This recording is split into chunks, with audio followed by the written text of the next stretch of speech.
Hai Smart Parents, jumpa lagi di channel YouTube saya Dr. Drew, spesialis kandungan, di mana kita bisa ngobrol santai bermanfaat mengenai kesehatan kehamilan dan juga kandungan. Fibroid atau miom rahim ini sangat umum terjadi, yaitu sekitar 80% wanita akan memiliki situasi ini dalam hidup mereka.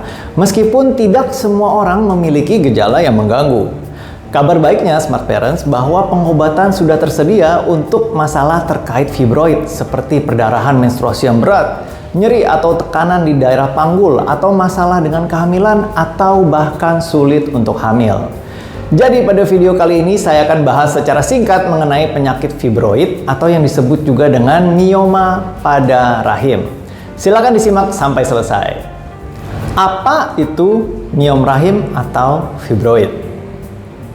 Fibroid adalah suatu pertumbuhan yang tidak normal yang terbentuk di otot rahim.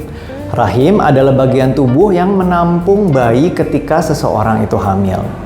Orang terkadang menyebut fibroid sebagai tumor, tetapi fibroid bukan suatu bentuk kanker. Apa saja gejala fibroid?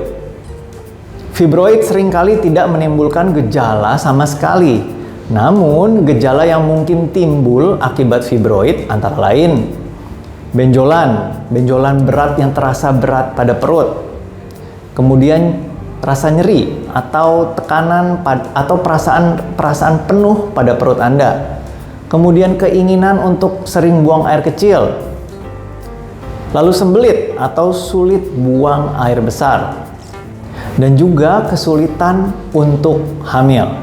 Bagaimana fibroid ini diobati?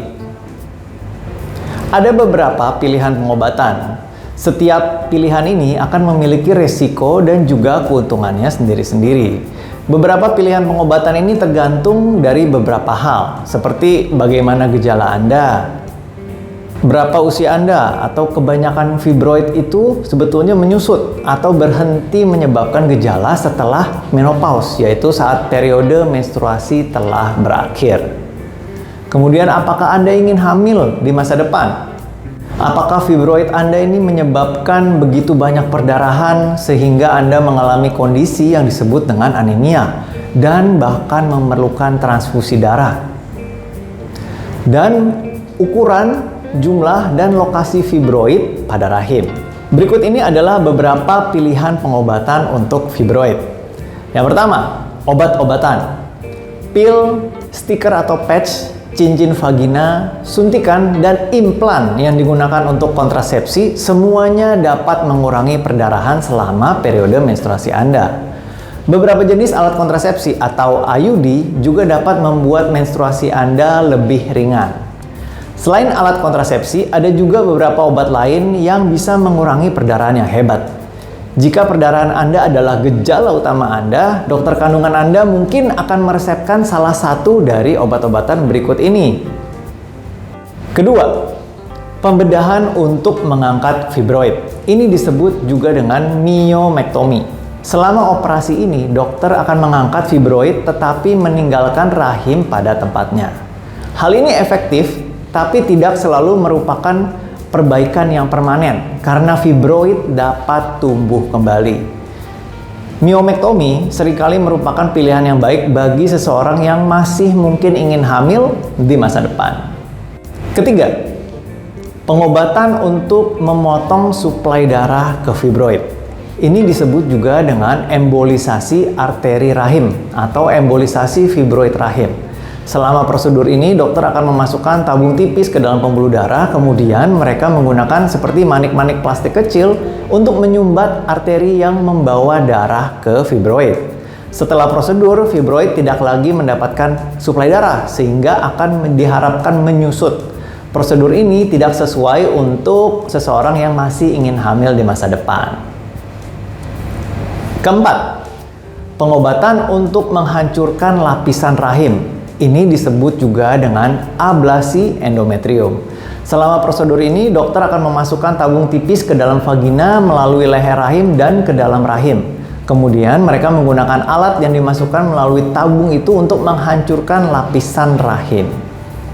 Prosedur ini juga akan mengurangi perdarahan dari periode menstruasi yang berat. Tapi itu juga bukan pilihan untuk semua orang. Dan hal ini juga tidak cocok untuk seseorang yang masih ingin hamil. Kelima adalah pembedahan untuk mengangkat rahim. Ini disebut juga dengan histerektomi. Operasi ini menghilangkan fibroid dan masalah yang ditimbulkan selamanya. Jika Anda menjalani histerektomi, fibroid Anda tidak dapat kembali, tetapi Anda juga tidak akan bisa hamil lagi di masa depan. Bagaimana cara memilih pilihan atau opsi mana yang tepat untuk saya? Dokter Anda akan bekerja sama dengan Anda untuk membantu Anda memahami pilihan-pilihan pengobatan yang berbeda dan bagaimana dari masing-masing akan mempengaruhi kesehatan Anda. Kemudian Anda berdua bekerja sama untuk memilih opsi yang mana yang paling tepat untuk Anda. Anda perlu mempertimbangkan beberapa hal seperti seberapa invasif setiap operasi dan apakah Anda lebih suka operasi daripada minum obat misalnya. Anda juga dapat memikirkan beberapa hal berikut ini. Yang pertama, apakah Anda masih ingin hamil di masa depan? Jika Anda ingin hamil, obat-obatan atau myomektomi seringkali merupakan pilihan yang terbaik. Jika Anda tidak ingin memiliki anak di kemudian hari atau jika Anda sudah selesai dalam memiliki anak, Anda seringkali dapat memilih dari semua opsi yang sudah ada. Kedua, seberapa cepat kemungkinan Anda akan mengalami menopause di masa depan? Gejala yang berhubungan dengan fibroid ini sering hilang dengan situasi menopause, sehingga usia Anda dapat mempengaruhi keputusan Anda tentang pilihan pengobatan. Sekian info dari saya, semoga bermanfaat. Silahkan subscribe, like, share, dan komentar. Sampai jumpa di video saya selanjutnya dan salam sehat.